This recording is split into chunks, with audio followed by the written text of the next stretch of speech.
Si Lila ay isang simpleng babaeng nangangarap lamang ng marangal na buhay para sa kanyang pamilya.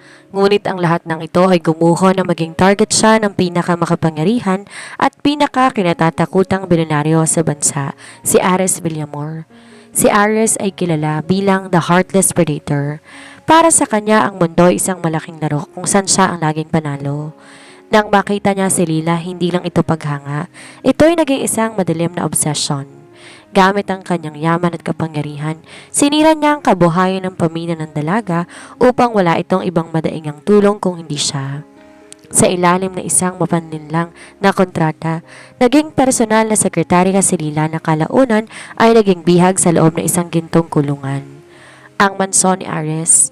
Dito naranasan ni Lila ang bagsik ng selos ni Ares at ang nakakalunod na tamis ng kanyang mga sandali ng lambing. Ngunit hanggang kailan kayang tiisin ni Lila ang pag-ibig na nakabase sa pananakal?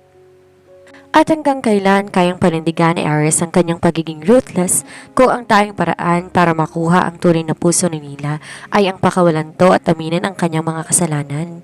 Sa isang digmaan sa pagitan ng obsession at kalayaan, sino ang unang susuko? Magagawa kaya ng isang predator na maging tagapagtanggol o tuluyan ng wawasakin ng tayong babae na nagturo sa kanyang tumibok ang puso? Halina at sabay nating pakinggan ang isang kwentong magpapatunay na ang puso, gaano man katigas, ay kayang palambutin ng tunay na pagsisisi. At ang pag-ibig, gaano man kadilim mo pinagmulan, kayang magatid na isang bagong bukas. Ito ang kwento ng pagsuko, pagbabago, at ang walang hanggang laban para sa kalayaan.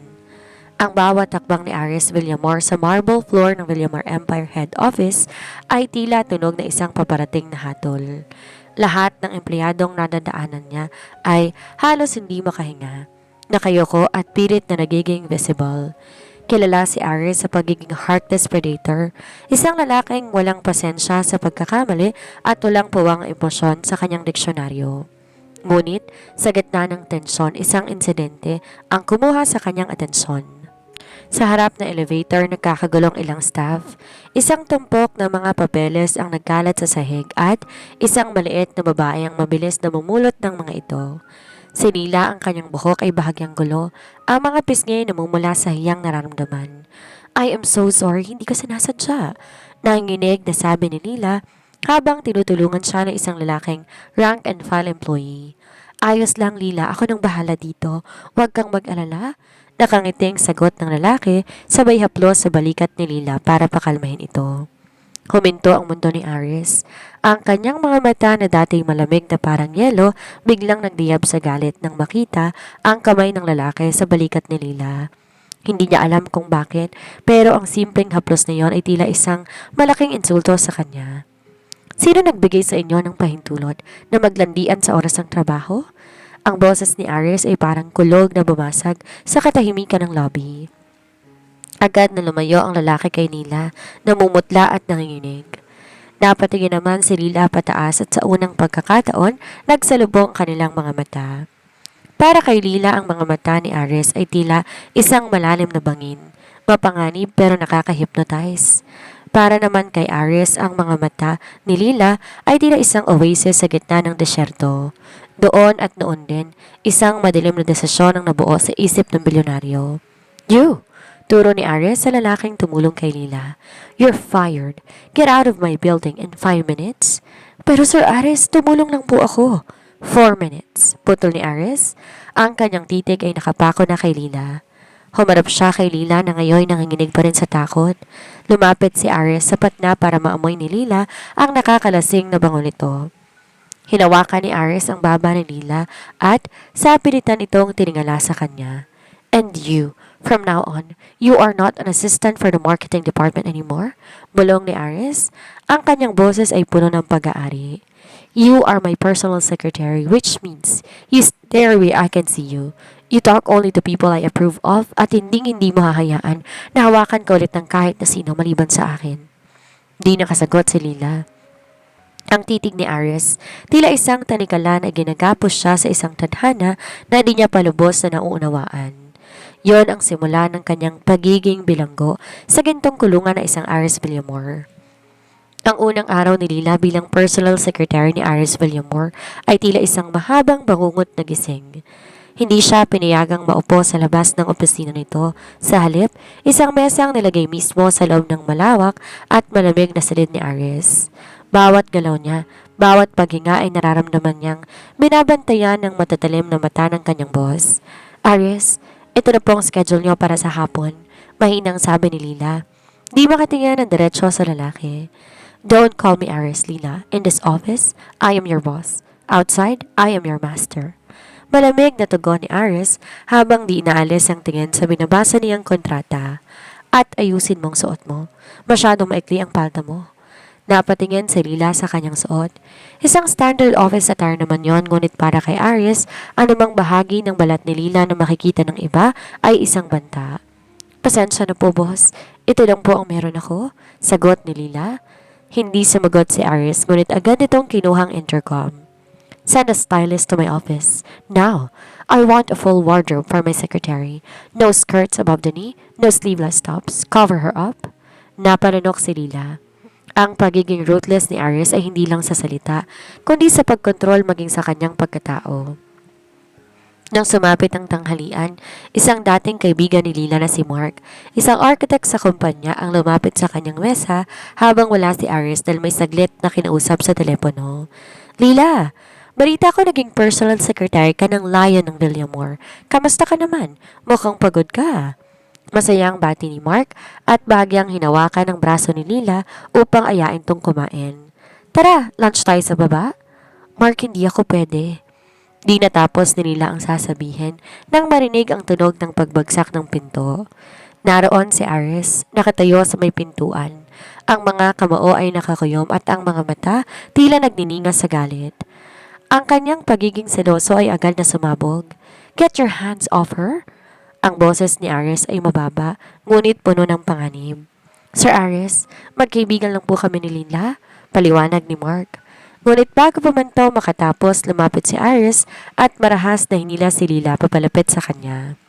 Pinulupot ni Aris ang kanyang braso sa bewang ni Lila, isang pagpapakita na siya ang nagmamay-ari nito. I don't care if you're friends or siblings. Hindi mo siya pwedeng hawakan. Hindi mo siya pwedeng tingnan. She is mine. Giit ni Aris. Hinarap niya si Lila. Ang kanyang titig ay tila nagpaparusa. And you, Lila, did I give you permission to talk to other men? Boss, nagtatanong lang naman siya. Silence, bulyaw ni Aris. Lumingon siya kay Mark. Leave, now. And consider yourself lucky I don't ruin your career today. Pero kapag nakita ko pang mukha mo malapit sa kanya, sisiguraduhin ko, wala nang kumpanya sa bansang ito ang tatanggap sa'yo. Noong makaalis si Mark, hinarap ni Aris si Lila. Sinandal niya ito sa pader. Ang kanyang dalawang braso ay nakaharang sa magkabilang gilid ni Lila. Ang puso ni Lila tumitibok ng mabilis dahil sa takot at sa hindi maipaliwanag na atraksyon. Listen to me, Lila. Bulong ni Aris sa kanyang tenga. Ang mainit na hininga nito ay nagpataas ng balahibo ni Lila. Sa loob ng kumpanyang to at maging sa labas, bawal kang tumingin sa iba. You only look at me. You only belong to me. Maliwanag ba? Sa takot, dahan-dahang tumango si Lila. Opo, boss. Biglang lumambot ang ekspresyon ni Aris. Hinaplos niya ang pisngi ni Lila ng napakabait. Isang mabilis na pagbabago mula sa pagiging halimaw. Good girl. Now eat your lunch. I ordered your favorites. Huwag kang lalabas ng kwartong to nang wala ako. Ang sikat ng hapon ay nagpapaalam na nang huminto ang itim na SUV ni Aris sa harap ng isang napakalawak na mansyon sa itaas ng burol. Napalunok si Lila. Ang bahay ay parang isang kastilyo, maganda, ngunit napapalibutan ng matatayog na pader at mga armadong security guard. Bakit tayo nandito, boss? Akala ko ba ihahatid niyo na ako sa paupahan ko? Kinakabahang tanong ni Lila habang may nakatingin sa dambuhalang gate na dahan-dahang bumubukas. Humarap si Aris sa kanya, ang kanyang mga mata walang mababakas na biro. Pinadala ko ang mga tauhan ko sa boarding house mo. Kinuha na nila lahat ng gamit mo. Mula ngayon, dito ka natitira. Ano? Hindi maaari. Wala tayong pinagkasundoang ganyan. Protesta ni Lila. Akmang bubuksan ng pinto ng sasakyan. Pero, mabilis siyang nahawakan ni Aris sa braso. Hindi mahigpit pero sapat para maramdaman niya ang otoridad nito. Basahin mo ang pinirmahan mong kontrata kaninang umaga, Lila. Section 12. The personal secretary must be available 24/7 and must reside within the employer's premises for security reasons. Nakakalokong ngiti ni Ares. You signed it without reading the fine print. You are mine now, legal and literal. Hinila ni Ares si Lila pababa ng sasakyan. Pagpasok sa loob, namangha si Lila sa karangyaan pero mas nangibabaw ang takot. Ang bawat sulok ng mansyon ay may CCTV camera. Wala siyang takas. Ito ang magiging silid mo. Bukas ni Ares sa isang pinto. Ang kwarto mas malaki pa sa buong boarding house ni Lila. Puno to ng mga mamahaling gamit, silk sheets at isang walk-in closet na puno ng mga bagong damit na lahat ay pinili ni Ares ayon sa gusto niya. Bakit mo ginagawa to? Hindi mo ako pag-aari, Ares? Sigaw ni Lila. Ang mga luha ay nagsimula ng pumatak. Biglang nagdilim ang mukha ni Ares. Sa isang mabilis na galaw na isandal niya si Lila sa malambot na kama at ikinulong sa kanyang mga bisig. Ang kanyang mukha ay pulgada na lamang ang layo sa mukha ni Lila. Huwag mong itataas ang boses mo sa akin. Lila, ginagawa ko to dahil hindi ko mapigilan ang sarili ko tuwing wala ka sa paningin ko. Ang mundong to ay mapanganib at maraming lalaki ang gustong agawin ka sa akin. Dito ligtas ka. Dito ako lang ang tanging lalaki makakahawak sa'yo. Dahan-dahang hinaplos ni Ares ang buhok ni Lila. Ang kanyang boses ay naging malambing na tila isang bulong sa dilim. Maging mabait ka lang, Lila. Ibibigay ko sa iyong lahat, alahas, pera, marangyang buhay. Huwag mo lang subukang tumakas. Dahil hindi mo magugustuhan ang gagawin ko sa mga taong tutulong sa iyo. Iniwan ni Ares sa Lila na nakatulala sa gitna ng karangyaan. Ang mansyong ito hindi isang tahanan. Ito isang gintong kulungan at si Ares Villamor ang tagapagbantay na walang balak magpakawala. Lumalim ang gabi, ngunit hindi dalawin ng antok si Lila. Nakaupo siya sa gilid ng nabuhalang kama, nakatingin sa malawak na bintana kung saan tanaw ang mga bituin. Pakiramdam niya isa siyang ibon na pinutulan ng pakpak. Sa kabila ng lambot ng silk sheets at bango ng silid, ang tayong niyang nararamdaman ay ang bigat ng presensya ni Ares sa kabilang panig ng pinto. Biglang bumukas ang pinto, hindi ito marahas kundi dahan-dahan. Pumasok si Ares na wala ng kanyang suit jacket. Nakasuot na lang to ng puting button-down shirt na nakabukas ang unang 2 botones at nakatupi ang manggas hanggang siko.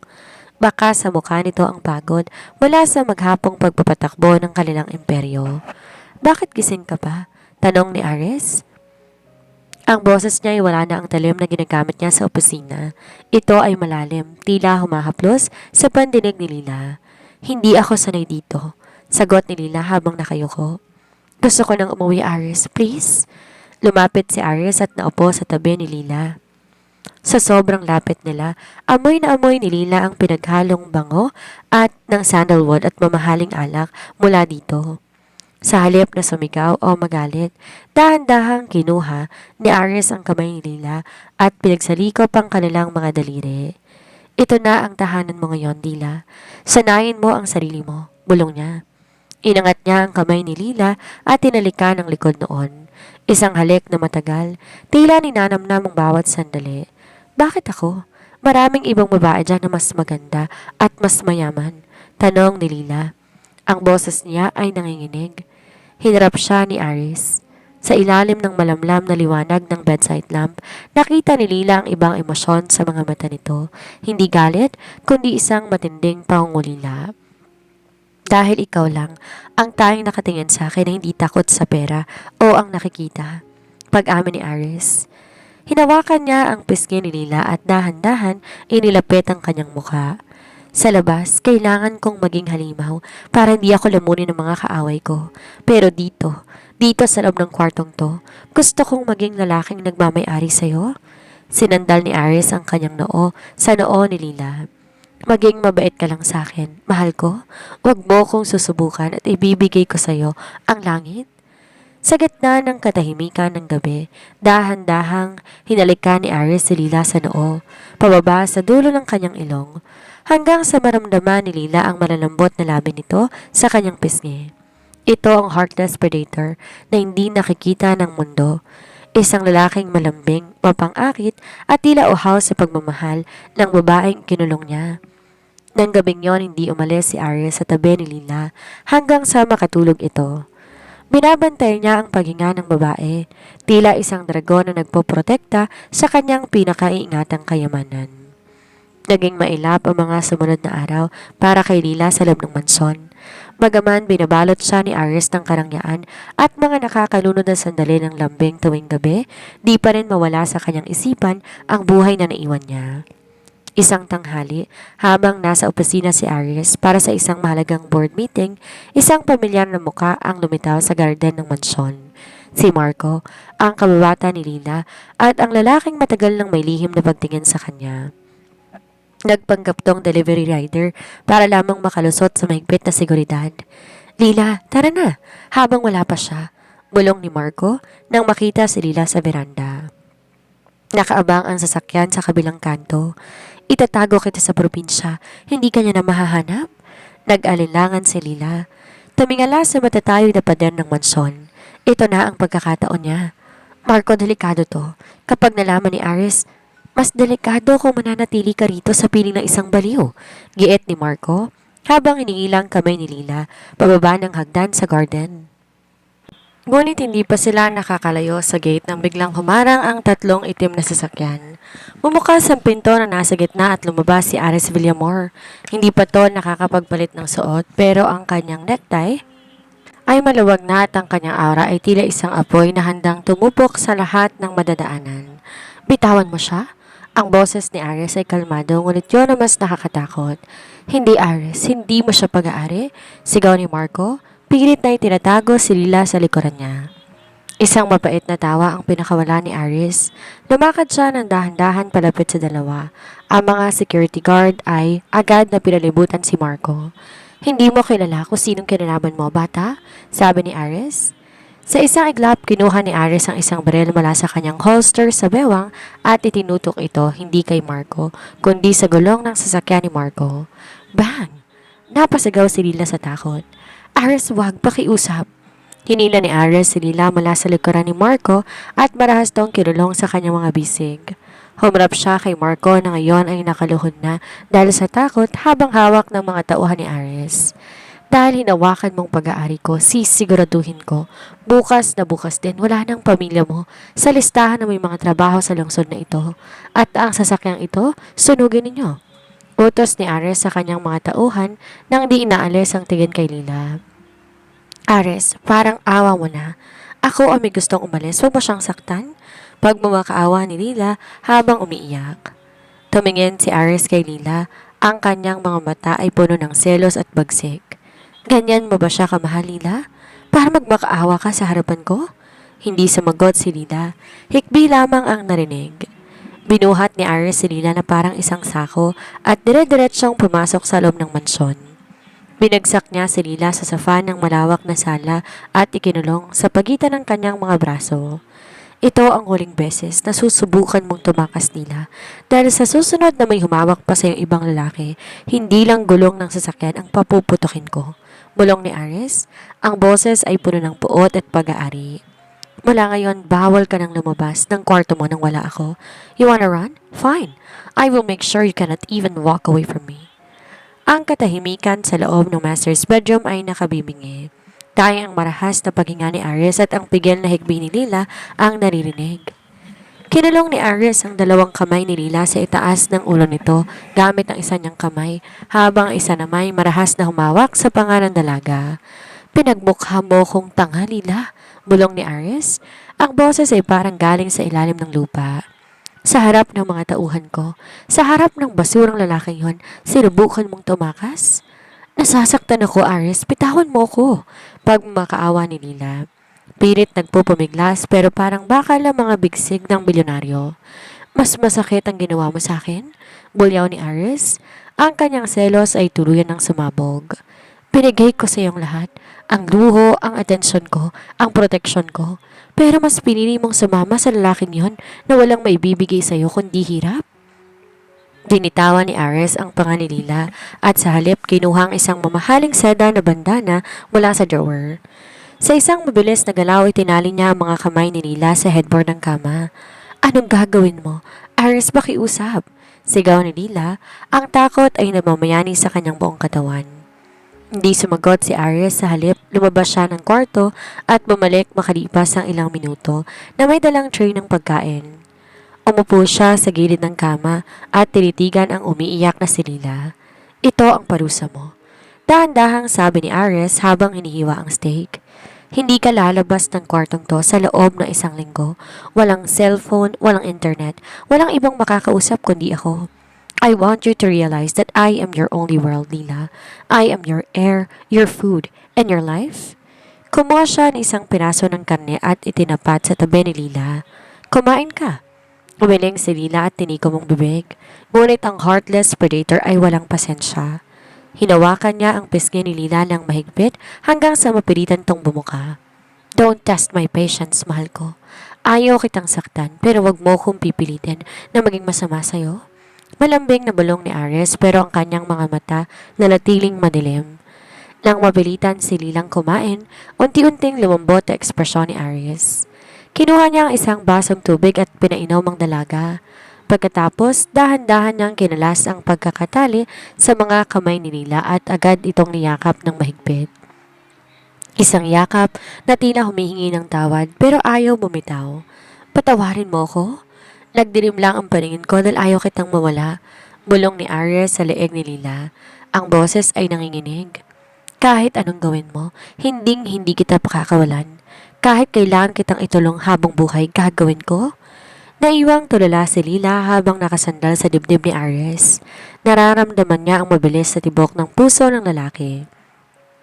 Isang puso na uhaw sa pagmamahal, pero ang tanging paraang alam niya upang makuha ito ay sa pamamagitan ng pananakal. 1 linggo nang nakalipas mula na ikulong ni Aries si Lila sa loob ng master's bedroom. Bagaman unti-unti nang lumuluwag ang pagbabantay nito at hinahayaan na siyang makagalaw sa loob ng suite, nananatiling nakalak ang pinto mula sa labas tuwing umaalis ang bilyonaryo para sa trabaho. Dahil sa sobrang pagkainip, nagsimulang mag-usisa si Lila sa malawak na silid. Binuksan niya ang mga drawer ng antigong desk ni Aris, naghahanap ng kahit anong makapagpapaliwanag sa misteryo ng lalaking kumulong sa kanya. Sa pinakailalim ng isang hidden compartment, may naramdaman siyang isang matigas na bagay. Isang lumang leather journal at isang kupas na retrato. Nakalagay sa retratong isang batang lalaki, si Aris, na nakatayo sa tabi ng isang napakagandang babae na kamukhang kamukha niya. Pero ang nakakuha ng atensyon ni Lila ay ang lalaking nasa likod nila, na may madilim na tingin at mahigpit na hawak sa balikat ng babae. Tila ba sinasakal ito sa higpit? Binuksan ni Lila ang journal. Ang bawat pahina nito puno ng galit at sakit. Iniwan kami ni Ina. Sabi ni Ama, kasalanan ko raw dahil hindi ko siya binantayan. Sabi ni Ama, ang pag-ibig ay parang ibon. Kapag hindi mo itinali ang paa, lilipad to palayo sa'yo. Hindi ko hahayaang mangyari ulit to. Ang sa akin ay mananatiling sa akin. Napasinghap si Lila. Kaya pala ganito si Aris. Ang kanyang pagiging heartless predator at ang kanyang matinding obsession ay di lang basta ugali. Ito ay isang maling aral na itinanim ng kanyang ama mula pa ng bata siya. Ang takot na maiwan ang nagtulak sa kanya na maging mapanakal. Biglang bumukas ang pinto. Naroon si Aris. Bakas ang gulat at matinding galit nang makita ang hawak ni Lila. Sinong nagbigay sa iyo ng karapatan na pakialamahan ng mga gamit ko? Sigaw ni Aris. Mabilis siyang lumapit at marahas na hinablot ang journal at retrato. Aris, nakita ko. Kaya ba ganito ka? Dahil iniwan ka ng nanay mo? Matapang na tanong ni Lila. Kahit na nanginginig ang kanyang buong katawan. Tumawa ng mapait si Aris, isang tawang puno ng pait. Huwag mo akong kaawaan, Lila. Wala kang alam sa pinagdadaanan ko. Ang alam ko lang lahat ng babaeng minamahal, bandang huli tumatakas. Pero ikaw sisiguraduhin ko na hindi mo magagawa yon. Hindi mo ako kailangan ikulong kung totoo kang nagtitiwala sa akin. Tiwala? Lumapit si Aris at hinawakan ang magkabilang balikat ni Lila. Idiniin siya sa pader. Ang tiwala ay para sa mga mahihina. Ang sa akin ay kontrol at ikaw, Lila, ay hindi makakaalis dito kahit anong mangyari. Ngunit sa likod ng galit ni Aris, nakita ni Lila ang isang luhang mabilis itong pinunasan. Ang heartless na si Ares Villamor ay isang sugatang bata lamang sa loob ng katawan ng isang makapangyarihang lalaki. Isang gabi, habang mahimbing na natutulog si Lila, naramdaman niya ang marahas na paggalaw ni Ares sa kanyang tabi. Humahangos ang bilyonaryo, pawis na pawis at tila ba binabangungot. Hindi, huwag kang aalis, Lila, sigaw ni Ares bago to biglang napabalikwas. Agad na hinawakan ni Lila ang balikat ni Ares. Ares, nandito lang ako. Panaginip lang yon. Huminga ng malalim si Ares at biglang niyakap si Lila ng napakahigpit. Tila ba kapag binitawan niya ito ay maglalaho itong parang bula. Huwag mo kong iiwan, Lila. Papatayin ko ang sino mang kukuha sa'yo. Ngunit hindi alam ni Ares na ang panganib ay wala sa loob ng mansyon kundi nasa labas. Kinabukasan habang nasa opisina si Ares, isang hindi kilalang numero ang tumawag sa kanyang private line. Ang boses sa kabilang linya ay malamig at puno ng pangungutya. Si Sebastian Valderrama, ang mortal na kaaway ng mga Villamor at ang lalaking natalo ni Ares sa isang malaking business deal noong nakaraang taon. Balita ko may bago kang pet sa mansyon mo, Ares, panimula ni Sebastian. Isang magandang babaeng nagngangalang Lila? Sayang naman kung mabubulok lang siya sa gintong kulungan mo. Nagtiimbagang si Ares. Ang kanyang mga kamao ay nakakuyom hanggang sa mamuti ang kanyang mga buko-buko. Huwag mong babanggitin ang pangalan nga, Sebastian. Isang maling galaw mo lang, sisiguraduhin kong walang matitira sa pamilya mo. Masyado kang mainit, Ares. Paano kaya kung malaman ni Lila na ang dahilan kung bakit nawala ng trabaho ang mga magulang niya noon ay dahil sa isang utos mo lang para mapilitan siyang lumayo sa'yo? Tumawa ng malakas sa Sebastian bago ibaba ang telepono. Naniga si Ares sa kanyang kinatatayuan. Yon ang lihim na matagal na niyang itinatago. Siya ang sumira sa kabuhayan ng pamilya ni Lila para maging hero siya sa huli at makuha ang loob nito. Ang kanyang pagiging ruthless ay walang hangganan. Maging ang kapalaran ni Lila ay nilaro niya para lang mapasa kanya ito. Agad na umuwi si Ares sa mansyon. Ang kanyang selos at takot ay nagsasama. Pagdating niya, nakita niyang hawak ni Lila ang isang envelope na iniwan sa tapat ng gate. Ares, totoo ba ito? Tanong ni Lila. Ang kanyang boses ay puno ng pait habang pinapakita ang mga dokumento sa loob ng envelope. Ikaw ang dahilan kung bakit naghirap ang pamilya ko. Ikaw ang sumira sa amin para lang magkaroson ka ng kunin ako? Pumarap si Ares sa kanya. Ang kanyang mga mata ay madilim at walang bakas ng pagsisisi. Ginawa ko lang kailangan kong gawin para mapunta ka sa akin, Lila, at hindi ko pagsisisihan yon. Sa isang iglap na sampal ni Lila si Ares, isang sampal na nagpatahimik sa buong mansyon. Ang tunog ng sampal ni Lila ay tila umalingaw-ngaw sa buong pasilyo ng mansyon. Nanatiling nakalingon ang mukha ni Ares sa gilid. Ang kanyang panga ay mahigpit na nakakuyom. Dahan-dahan siyang humarap kay Lila at sa unang pagkakataon, nakita ni Lila ang isang anyo ni Ares na mas nakakatakot kaysa sa galit. Ang anyo ng isang lalaking wala nang itinatago. Sana, gumaan ang loob mo sa sampal mo na yon. Malamig na sabi ni Ares habang dahan-dahan na lumalapit kay Lila. Dahil kahit sampalin mo ko na 100 beses, hindi yan mababago ang katotohanan. Nandito ka na, pag-aari na kita. Hindi mo ako pag-aari, Ares. Isang halimaw ka. Sigaw ni Lila. Ang mga kamay ay nanginginig sa puhod. Sinira mong buhay ng mga magulang ko para lang maging bayani sa paningin ko. Ginamit mong kahirapan namin para makuha mo ko. At nagtagumpay ako, hindi ba? Paungot niya ni Ares. Hinawakan niya ang magkabilang braso ni Lila at diniin ito sa malamig na pader. Kung hindi ko ginawa yon, mapapansin mo ba ang isang tulad ko? Lalapit ka ba sa kumpanya ko? Hinding-hindi, Lila. Masyado kang mabuti at masyado kong madilim para sa'yo, kaya kailangan kitang hilahin pababa sa mundo ko. Sa halip na umiyak at magmakaawa gaya ng dati, tumingin ng diretsyo si Lila sa mga mata ni Ares. Wala na ang takot. Ang tanging naroroon ay ang apoy ng pag-aalsa. Maaaring nakuha mo ang pirma ko sa kontrata, Ares. Maaaring naikulong mo ko sa mansong ito, pero hindi mo makukuha ang respeto ko, lalo na ang pagmamahal ko. Matigas na sabi ni Lila. Mula ngayon, ituring mo akong estatwa sa bahay na to. Kakain ako, matutulog at susunod sa utos mo dahil wala akong choice. Pero asahan mo na wala ka nang maririnig ni kahit isang salita mula sa akin. Patay na ang Lila na nakilala mo simula ng gabing yon. Naging tahimik ang mansyon. Di na sumasagot si Lila kapag kinakausap ni Aries. Di na rin siya kumakain kapag hindi ito mismong inihahain ni Aries sa harap niya. Naging parang isang anino si Lila sa sarili niyang kwarto. Ang pagiging ruthless ni Aries ay unti-unti naging desperasyon. Hindi niya na kayang tiisin pa ang katahimikan ni Lila. Mas gusto niya na makitang nagagalit o umiiyak ang babae kaysa sa ganitong tila wala na itong buhay. Magsalita ka, Lila. Sumigaw ka. Saktan mo ko ulit. Huwag mo lang akong tratuhin na parang hangin. Bulyaw ni Aries. Isang gabi habang niyuyugyog ang mga balikat ni Lila, ngunit tiningnan lang siya ni Lila ng walang emosyon. Ang kanyang katahimikan ang naging pinakamabisang sandata laban sa isang lalaking sanay na makuha ang lahat sa pamamagitan ng dahas at ng pera. Ang mansyon ni Aries Villamor na dati puno ng utos at takot ay binalot na isang nakabibinging katahimikan. Isang linggo na ang nakakalipas, simula na ipatupad ni Lila ang kanyang silent protest.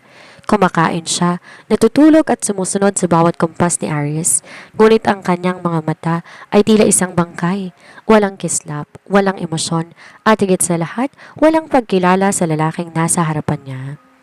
Para kay Aries, ang katahimikang ito mas masakit pa sa sampal. Ang bawat gabi na katabi niya si Lila ay tila pagyakap sa isang estatwa ng yelo. Hindi niya to magising, hindi niya ito mapaamo. Lila, binili kita ng bagong alahas, diamond earrings, galing pa to sa France. Pagmamalaki ni Aries habang inilalapag ang isang maliit na velvet box sa lamesa. Tumingin lamang si Lila sa kahon, pagkatapos ay muling binaling ang tingin sa bintana. Walang salita, walang pasasalamat. Lila, magsalita ka naman. Sabihin mong ayaw mo. Sabihin mong pangit. Sabihin mong galit ka pa rin sa akin kahit ano. Wag lang ang ganyang tingin. Bulyaw ni Aries. Ang kanyang pagiging ruthless ay unti-unti nang kinakain ng desperasyon. Ngunit, nanatiling pepe si Lila. Ang kanyang katahimikan ang nagsisilbing pinakamataas na pader na itinayo niya laban sa obsesyon ni Aries. Isang gabi, matapos sa mahabang board meeting, kasan halos mapatalsik ni Aries ang lahat ng kanyang tauhan dahil sa init ng ulo, umuwi siya ng lasing. Pumasok siya sa kwarto at nakita si Lila nakaupo sa sahig, nagbabasa ng libro sa ilalim ng malamlam na liwanag. Sa halip na sigawan o pilitin ng dalaga, biglang nanghina ang mga tuhod ni Aries. Ang makapangyarihang bilyonaryo, ang kinatatakudang predator ng Villamor Empire ay dahan-dahang lumuhod sa harap ni Lila. Pinatong niya ang kanyang ulo sa kandungan ng dalaga, niyakap ang bewang nito ng mahigpit. Patawarin mo ko, bulong ni Aries. Ang boses ay basag at puno ng pagsisisi. Patawad kung sinira akong pamilya mo. Patawad kung kinulong kita. Hindi ko lang alam kung paano ka mapapasakin nang di kita sinasaktan. Natatakot ako, Lila. Natatakot ako na iwan mo ko gaya ng ginawa ng ina ko. Naramdaman ni Lila ang pagpatak ng mainit na luha ni Aries sa kanyang balat. Ito ang unang pagkakataon na nakita niya ang pagguho ng Ice King. Ang lalaking laging nakatingala ay ngayon nakayuko at sumusuko sa kanyang paanan. Gagawin kong lahat, Lila. Ibabalik ko ang trabaho ng mga magulang mo. Bibigyan ko sila ng sariling kumpanya. Pakiusap. Tignan mo naman ako. Dahan-dahang inangat ni Lila ang kanyang kamay. Nag-aalinlangan siya pero sa huli hinaplos niya ang magulong buhok ni Aries. Hindi ito tanda ng pagpapatawad, kundi tanda ng awa sa isang lalaki na ang tanging alam ng paraan ng pagmamahal ay ang pag-angkin. Ang sikat ng araw sa sumunod na umaga na tila mayroong bagong simula. Ngunit ang bigat sa dibdib ni Lila ay hindi pa rin nawawala. Pagmulat ng kanyang mga mata, nakita niya si Aries na nakaupo sa dulo ng kama. Hindi to ang Aries na nakasuot ng armadura ng pagiging CEO. Nakasuot lamang to ng simpleng t-shirt, magulong buhok at may bahid ng pagkapagod ang mga mata. Sa ibabaw ng bedside table ay may nakapatong na isang puting envelope. Ano yan? Mahinang tanong ni Lila. Ito ang unang pagkakataon sa loob ng maraming araw na kusang lumabas ang boses niya. Bahagyang nagulat si Aries pero agad ding napalitan ng tipid ng ngiti ang kanyang labi. Ang kalayaan mo, Lila. Dahan-dahang binuksan ni Lila ang envelope. Naroon ang orihinal na kontrata na pirmahan niya, ang tanikala na nag-uuntay sa kanya sa Villamor Empire. Sa gitna nito may malaking punit, kasama rin ang isang bagong dokumento, ang pagbabalik ng lisensya ng tatay niya at ang titulo ng isang maliit na lupain sa probinsya na matagal nang pinapangarap ng kanyang pamilya. Pabalik ko ng lahat ng kinuha ko sa'yo, sabi ni Ares, ang boses ay seryoso. Hindi mo na kailangang manatili rito. Pwede ka nang umuwi sa pamilya mo ngayon din. May sasakyang naghihintay sa labas? Hindi makapaniwala si Lila. Bakit? Akala ko ba, hindi mo na ako pakakawalan? Tumayo si Ares at lumapit sa bintana, nakatalikod kay Lila. Dahil na-realize ko na tama ka, ang pag-ibig na nakakulong ay hindi pag-ibig. Pinilit kitang maging akin, pero ang nakuha ko lamang ay ang anino mo. Gusto ko ang totoong Lila, at kung ang tanging paraan para makuha ko ang respeto mo ay ang hayaan kang umalis, gagawin ko. Humarap si Ares sa kanya. May pait sa kanyang mga mata, pero may determinasyon. Pero may isang pakiusap ako, isang bagong kasunduan, hindi bilang boss mo kundi bilang isang lalaking gustong bumawi. Ano yun? Hayaan mo akong manigaw sa'yo sa tamang paraan. Walang pilitan, walang kontrata, walang banta. Kung pagkatapos na isang buwan ayaw mo pa rin sa'kin, hindi mo na muling makikita pa ang mukha ko. Napatitig si Lila kay Ares. Ang heartless predator ay nag-alok na isang patas na laban. Isang pagkakataon na kilalanin siya ng walang takot. Sige, sagot ni Lila. Pero aalis muna ako rito. Gusto kong makasamang pamilya ko. Tumango si Ares. Ihahatid kita sa gate at Lila, salamat sa pagbibigay sa akin ng pagkakataon na maging taong muli.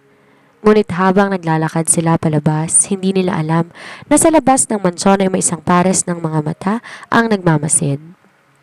Si Sebastian Valderrama ay hindi pa tapos. Para sa kanya ang paglambot ni Ares ang pinakamagandang pagkakataon upang tuluyang wasakin ang Villamor Empire. Makalipas sa ilang linggo, bumalik ang kulay sa pisngi ni Lila.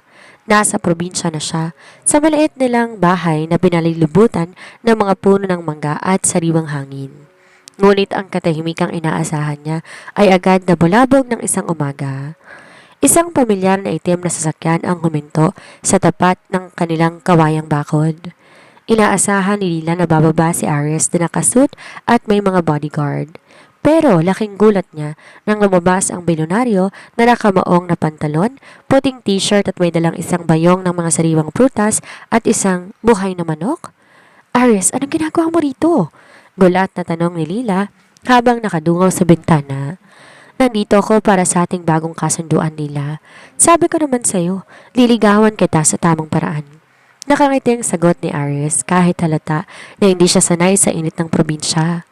Bakas ang determinasyon sa kanyang mukha. Hindi naging madali para kay Ares. Ang tatay ni Lila na dati biktima ng pagiging ruthless ay hindi siya hinayaan na pumasok sa loob ng bahay. Kung gusto mong ligawan ng anak ko, patunayan mong di ka lang marunong mag-utos. Igib ka ng tubig sa balon at magsibak ka ng kahoy. Hamon ng tatay ni Lila para sa isang lalaki na sanay na may pumipirma lang ng tseke para sa lahat. Isang malaking pagsubok to. Pinanood ni Lila mula sa malayo kung paano nagtanggal ng relo si Ares, nag-roll up ng bangkas at nagsimulang magsibak. Pawis na pawis ito, namumulang balat sa sikat ng araw at ilang beses nang muntik matamaan ang sariling paa, pero hindi ito sumuko. Ares, itigil mo na yan. Hindi mo kailangan gawin to. Lapit ni Lila sa kanya bitbit na isang basong malamig na tubig. Tumigil si Ares at uminom ng dire-diretso. Tumingin siya kay Lila, ang kanyang mga matay malambot at puno ng lambing. Kailangan ko tong gawin, Lila. Gusto kong makita mo na kaya ko magsakripisyo para sa'yo, na hindi lang ako puro pera at takot. Nang gabing yon, habang nakaupo sila sa papag, sa ilalim ng puno ng mangga, dahan-dahang inawakan ni Ares ang kamay ni Lila. Walang mahigpit na pagkakahawak gaya ng dati. Ngayon, ito ay marahan. Tila natatakot na baka mabasag ang pagkakataon na ibinigay sa kanya. Lila, alam ko, malayo pang lalakbayin ko bago mo ako mapatawad ng buo. Pero asahan mong bawat araw pipiliin kong mas maging mabuting lalaki para sa'yo, bulong ni Ares. Sa unang pagkakataon, hindi nakaramdam ng takot si Lila. Nakakita siya ng pag-asa sa mata ng dating predator. Ngunit sa dilim, hindi nila napansin ang isang sasakyan na kanina pa nakamasid. Si Sebastian Valderrama ay naghahanda para sa kanyang huling hirit. Isang plano na wawasak sa bagong nahanap na kapayapaan ni Aris. Ang katahimikan ng gabi sa probinsya ay nabasag na isang marahas sa tunog ng preno. Habang naglalakad si Lila patungo sa kanilang poso para kumuha ng tubig, isang itim na van ang biglang humarang sa kanyang daan. Hindi pa siya nakakadaan nang biglang busala na siya ng isang panyo na may kemikal. Unti-unting nagdilim ang kanyang paningin at ang huli niyang nakita ay ang demonyong ngiti ni Sebastian Valderrama. Sa kabilang banda, si Aris kasalukuyang nagluluto ng hapunan para sa pamilya ni Lila. Isang pagtatangkang maging domestic na lalong nagpapamula sa kanyang mga pisngi.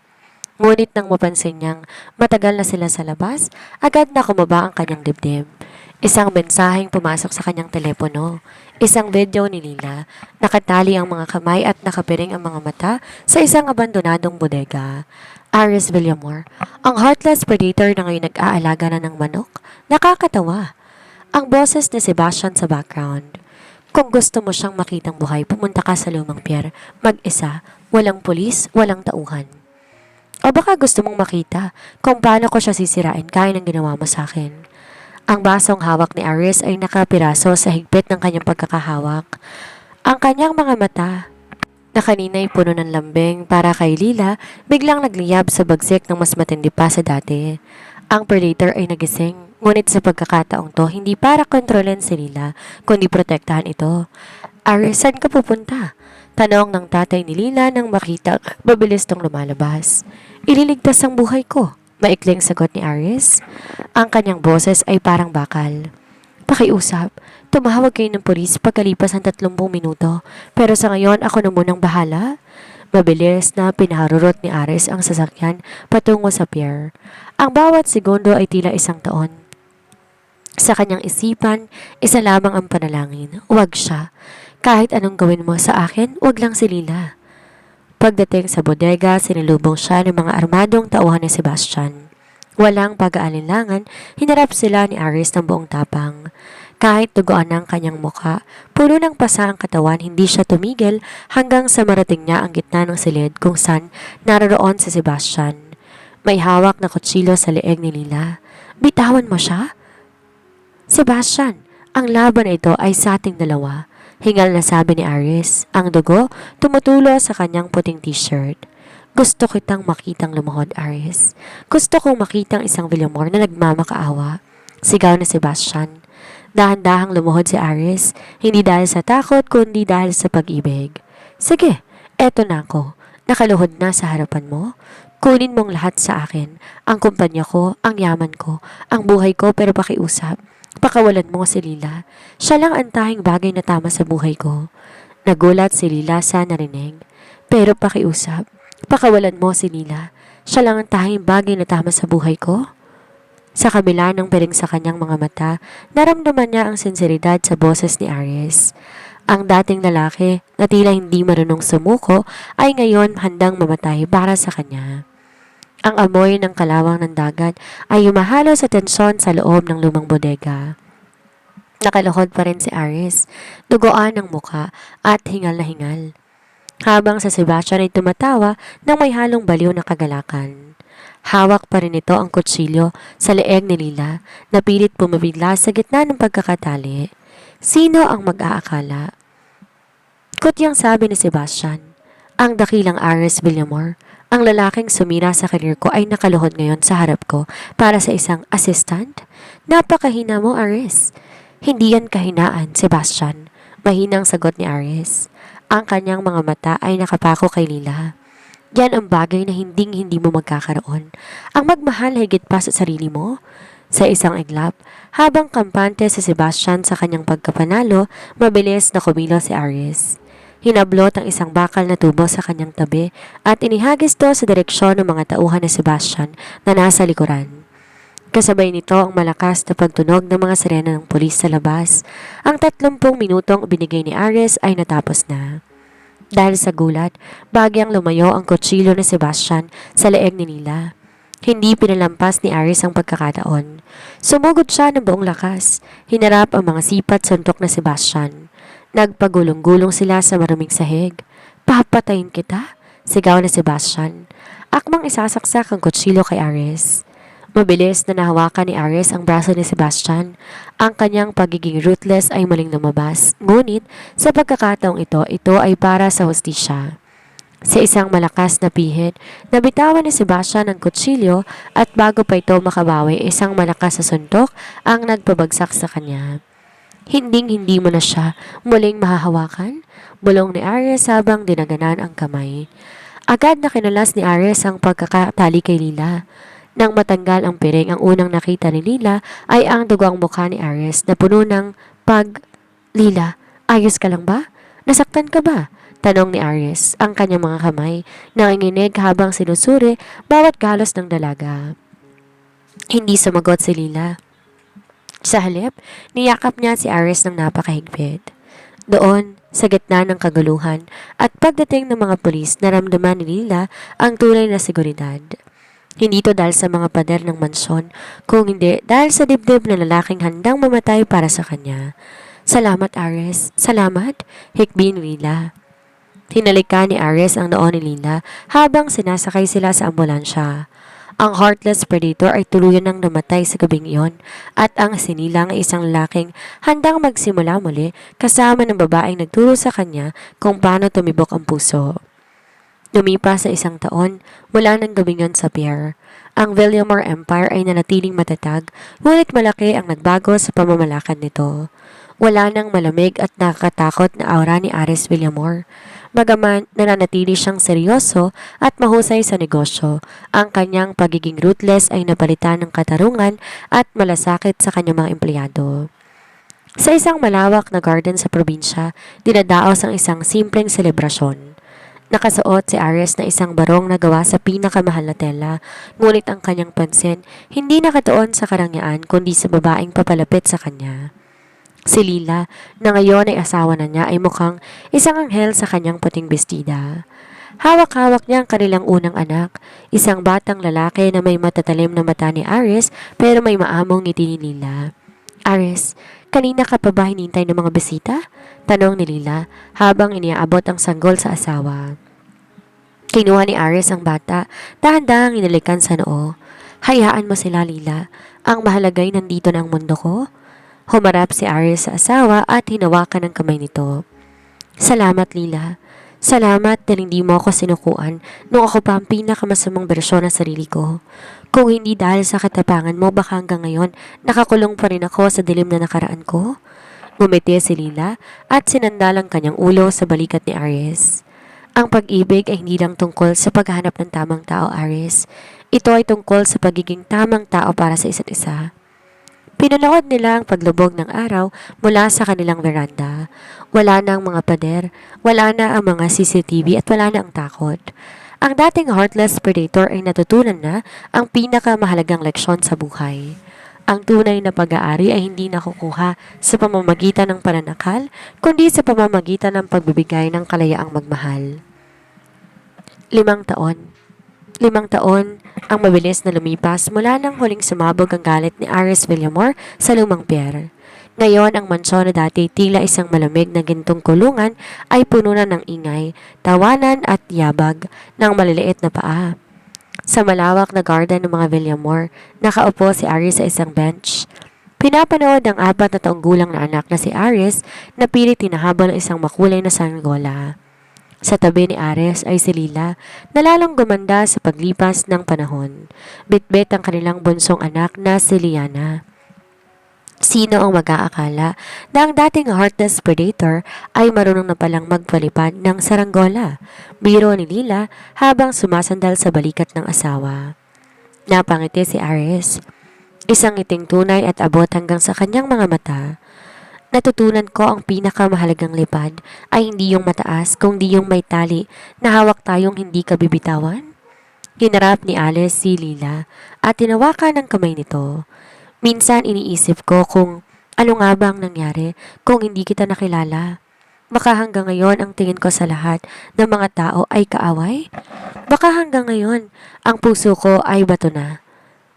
Binago mo ko, Lila. Hindi lang buhay ko kundi pati na ang kaluluwa ko. Bugtong ni Aris habang hinahalikan ang palad ng asawa. Hindi kita binago, Aris. Sagot ni Lila habang nakatingin sa kanilang mga anak. Tinulungan kita na makita ang taong matagal mo nang itinago ng dahil sa takot. Ang Aris na marunong magmahal, magsakripisyo at magpatawad. Lumapit ang maliit na si Aris sa kanila. Hingal na hingal at may dalang isang maliit na bulaklak sa pinitas sa garden. For mommy and for daddy, sabi ng bata. Kinuha ni Aris ang bulaklak at nilagay ito sa likod ng tenga ni Lila. Sa sandaling iyon, naramdaman ni Aris ang tunay na kapayapaan.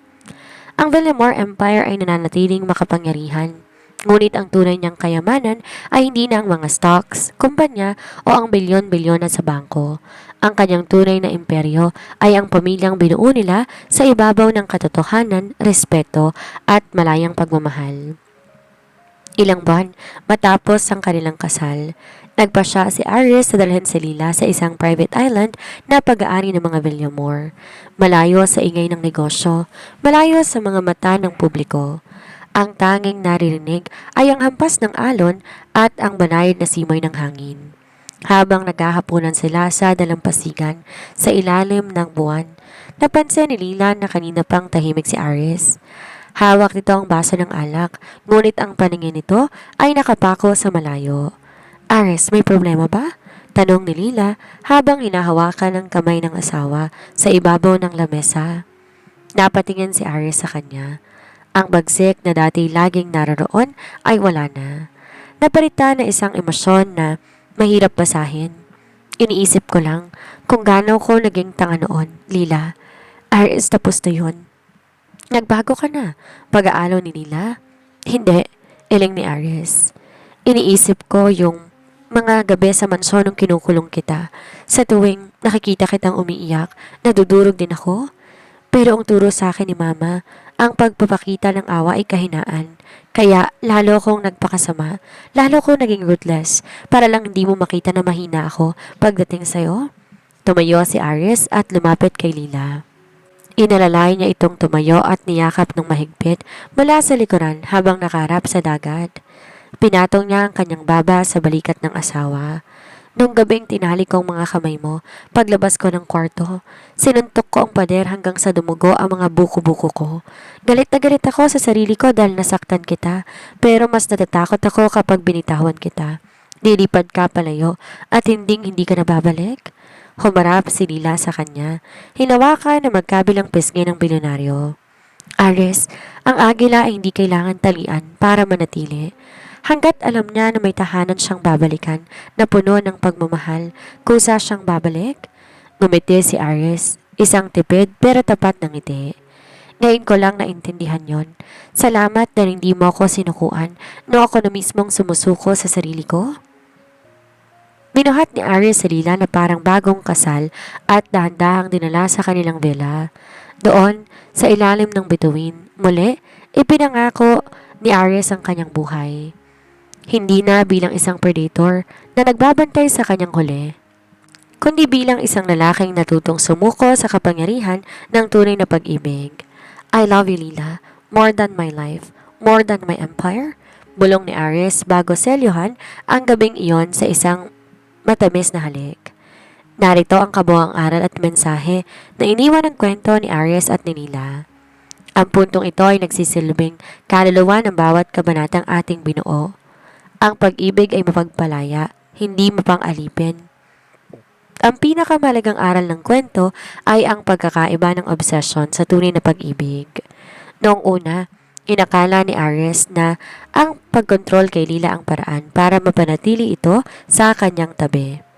Ngunit napatunayan sa kwento na ang pag-ibig ay nakakulong, nawawala ng kulay. Ang tunay na pagmamahal ay may kalakip na tiwala at kalayaan. Ang nakaraan ay hindi dapat maging tanikala. Pinakita sa karakter ni Aris na ang mga sugat ng kabataan, ang pag-iwan ng kanyang ina at ang malupit na turo ng kanyang ama ang humubog sa kanyang pagiging ruthless. Ang mensahe rito ay may kapangyarihan tayo na piliin ang ating landas. Hindi tayo kailangan na maging replika ng mga taong nanakit sa akin. Ang pagbabago ay nagsisimula sa pagtanggap ng ating paraan ay mali. Ang kapatawaran ay isang proseso.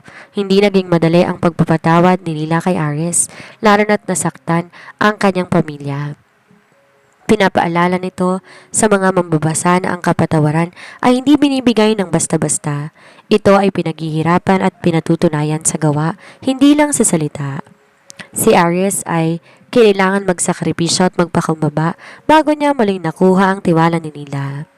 Ang tunay na lakas nasa pagpapakumbaba. Sa simula, ang lakas ni Aries ay nakabase sa kanyang yaman, baril at kapangyarihan. Ngunit sa huli, ang pinakamalakas niyang sandali ay nung lumuhod siya at inamin ang kanyang mga pagkakamali. Ang pag-amin sa kahinaan ay hindi tanda ng pagkatalo, kundi tanda ng isang matapang na karakter. Ang hustisya at pananagutan ay hindi nagtatapos sa kwento ng kilig lang. Kailangan ayusin ni Aries ang pinsalang ginawa niya sa pamilya ni Lila. Ang mensahe naman dito ay ang bawat aksyon ay may pananagutan. Hindi sapat na sabihing mahal kita, kailangan na itama ang mali at ibalik ang dignidad na ninakaw sa iba. Mensahe para sa mga solid supporters ng Ayesha TV. Ang puso ay parang ibon. Huwag mo itong ikulong sa gintong hawla para lang manatili sa iyo. Sa halip, magtanim ka ng puno at mag-alaga ng hardin upang kahit lumipad man ito palayo, ikaw pa rin ang tanging lugar na nais itong balikan. Hanggang sa muli, maraming salamat sa patuloy na tiwala at suporta sa aking munting channel. Mag-iingat po kayong lahat palagi.